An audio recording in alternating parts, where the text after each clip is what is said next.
For far too long, Marvel has denied Spider-Man's best characters from getting their own book in favor of giving books to slop characters. Today's video, we aren't focusing on the slop though. Today we're going to be focusing on 5 Spider-Man characters or 5 Spider-Man books that should exist. Right here, I've already created a list of 5 Spider-Man characters who deserve their own book. But before we get down to it, I need you all to comment down below. If you can give any Spider-Man character in the entirety of the Spider-Verse their own comic, an ongoing one, who would it be? Any one character. You could choose like Spiders-Man, you could choose Anya Corazon. There's a lot of different characters to choose from. The choices are nigh endless. Let me know down below which ones you would choose, but without further ado, I'm gonna jump into my list, okay? The first character we're gonna talk about today, in my opinion, had the best comic book run of any Spider-Man comic character after 2010. Kaine Parker needs his own comic run again. This character is just so cool, man. If you don't know who Kaine is, he's a clone of Peter Parker, but he's not really like an exact clone.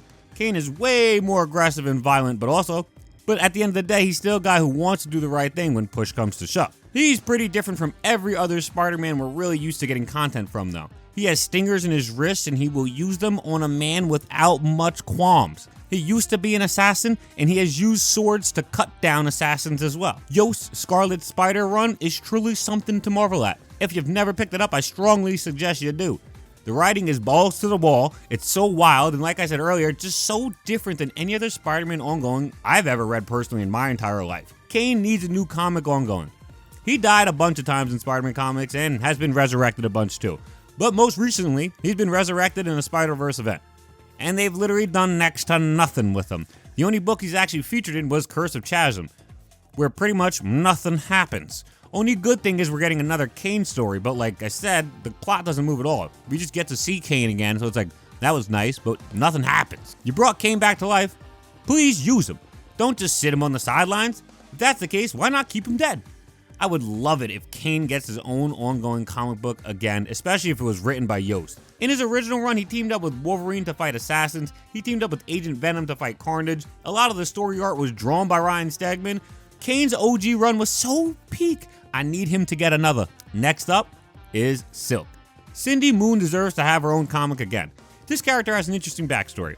She has a link to being in Peter Parker's class in high school that feels kind of authentic, it doesn't really feel forced. She has regular spider powers like most spider heroes, but she also has a little bit of her own touch on them. She could actually shoot organic webbing out of her fingers, and she could even use this webbing to make clothes out of. It's pretty cool.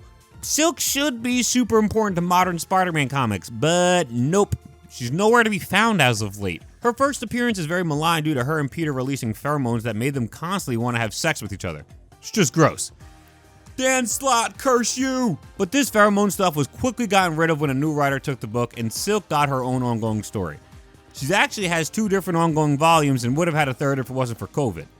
She has multiple miniseries and she's appeared on various teams like Agents of Atlas. She even had her own crossover with just 616 Peter Parker Spider-Man. Yet, in the great year of 2025, she is nowhere to be found. Silk appears in like 2 issues of Ghost Spider and 616, and then in like a singular page of Spectacular Spider-Man. But that's really it. And that just bothers me so much because I really feel like Ghost Spider stole her spotlight. Why is the multiversal Dimension Hopper getting her own ongoing series set in 616, but the naturally occurring character Silk with an excellent backstory gets shelved? Feels bad, man. Silk deserves a comic way more than Ghost Spider in 616. Heck, she's even gonna be in Spider-Man 3 made by Insomniac. Now is as good time as ever to get fans warmed up to the idea of Silk and start actually pushing her before the game comes out. Next character. This next character, I think we can all agree, needs his own comic book again. No matter who you are, if you know this character, you will agree. Flash Thompson, Agent Anti-Venom, needs to be an ongoing comic. It's wild to me that he doesn't have his own run again. He's the only other Venom host besides the original Venom host Eddie Brock to have an impact on the character and be positively received by fans. Flash would end up giving his own life and dying, but he would come back again as Agent Anti-Venom and be made like whole during Venom War. So this character is like actually back. He's back. He's appeared in other stories since coming back like Carnage as well. Now it's time. Flash Thompson's gotta get his own run again, man. Flash Thompson has always been a part of Spider-Man's mythos. He appears on the very first ever freaking page of a Spider-Man comic that is ever written. The man goes from being a bully to being a sort of rival frenemy to going into the military to coming back and becoming Peter's full-blown friend, going back into the military, losing his ability to walk, getting the Venom suit, giving his life as Venom, and then coming back now as Agent Anti-Venom. This stuff is fire, man. The character grew so much over the entirety of his time in 616. He could be like one of the very few characters in all of comics who's actually been allowed to grow constantly throughout Spider-Man. I would kill to see more from him and Agent Anti-Venom in an ongoing comic book. I need to see it. This next one is certainly the least likely to happen, but I'm gonna say it anyway. Ben Reilly needs his own comic book again. Chasm? Fucking ass.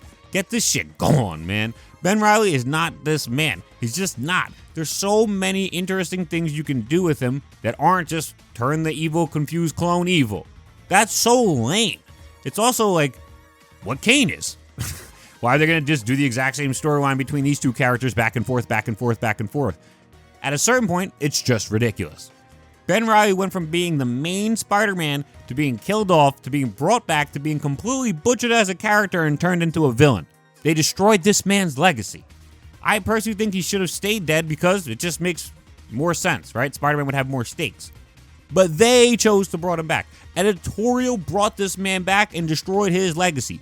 They can't just kill him off now. He deserves a banger storyline to make up for the atrocity they've given him in recent years. Also, how did this Chasm skin make it into Marvel Rivals? Huh? This skin's lame as hell. I know this book will never happen under the current editorial, but man, can I pray? Can we please get rid of Chasm? The final book on this list is a book that's actually still technically out, and it's currently getting canceled.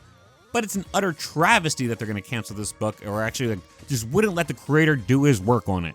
I'm talking about Peter and Miles and how they deserve an ongoing comic together. Spider-Man should be an ongoing comic. I know it was canceled, and a lot of people didn't like the original run that we've gotten so far, but it was literally strictly editorial interference, dude. This whole Gwen Stacy storyline that turned everybody off from the book, editorial interference. This whole elementary OC character that they created, this was created by the editorial, and they forced Greg Weisman to put this into the comic. This comic really never had a chance to succeed, right? Right off the rip, the editorial was already bogging it down with their dogshit terrible ideas, and a phenomenal, excellent writer like Greg Weisman himself literally had no shot of putting forth a banger story due to editorial maligning his entire run. This run should not be how it was. Does anybody care to see Gwen Stacy and Kamala Khan with Peter and Miles? No, both of these men have grown far past these women. I shouldn't say they've grown past them, but like Miles and Kamala they're not dating anymore, and they haven't actually had feelings for each other in years. Gwen's been dead for 50 years, so I don't even need to bring that up as well. But this is not what anybody wants to read, right? We want to read about Peter and Miles fighting their villains, exploring their dynamic. Like, let's have Peter and Miles versus Bumbler and Frost Pharaoh. Let's have Peter and Miles versus the Electros. That was cool. Fighting Lizard, fighting Doc Ock, fighting Shocker. All that would be cool. Explore their dynamic while you're going about it. Talk about how like Miles is more new to the scene and like how he's fresh, and see where that relates to Peter. Peter's got more experience, and talk about where that could relate to Miles. Maybe Peter's like not jaded, but he's a little like worn down, bogged down, and Miles gets him excited for it again. Maybe vice versa. Miles is a bit excited and Peter measures in his expectations because they're actually going out there fighting real people who have real lives, and you don't want to actually just go out there and beat up villains. Yes, you want to take them down, but like you also have to look at the other factors of it. So I just think you could have had a banger story with these two characters exploring who they are as the younger and older Spider-Man, but instead this wasn't even focused on either Spider-Man. We'd had a focus on Gwen and Kamala, and then on this OC character we'll never possibly see again once this book is officially canceled. It is terrible that this book is going to be canceled before it got a chance to fly. We may never actually get to see a book like this again because the editorial staff is just going to point to this book as to why it didn't succeed when they're the reason it failed. It's wild. They destroyed this book, and then they'll never give us another one because they'll say it didn't succeed because we didn't want it. When we actually wanted the book, they just decided to give us what we didn't want. All in all, Spectacular Spider-Man needs to be an ongoing comic going forward. It's literally the two biggest Marvel characters probably right now. Miles, you put him in a freaking animated movie, the movie still blows up. You put him in a video game, the game blows up. Peter Parker Spider-Man, look at No Way Home. The movie almost made $2 billion without any of the other Avengers. These are the most popular Marvel characters. It's Spider-Man. There's no reason a comic featuring the two most popular Spider-Man shouldn't do numbers. Editorial, get your head out of your ass and put this comic back out there and just don't touch it. Let them cook. We need these 5 books, man. We deserve them. It's unbelievable Marvel brought back Flash and Kaine, but we can't get a comic of the two of them.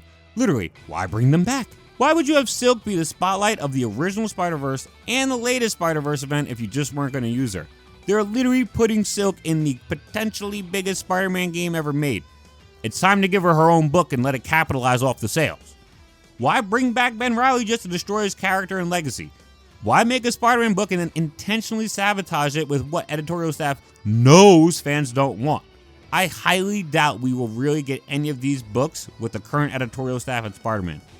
But the moment someone who actually wants to cook gets into power, they should take note of these 5 comics fans want. Because this is what we want to read. That's about it for me in this video, everybody. If you enjoyed this video, you should be like, comment, subscribe. Again, let me know down below what Spider-Man comic character you would give an ongoing comic book to. If you have the means, you should support the Patreon or at least check it out. And if you want to join in the Discord and talk to me there, I meant Discord. If you want to join my Discord and talk to me there, I'll put the link in the description below. That's pretty much it for me in this video. I don't think I got anything else to say. Dunk out. Peace.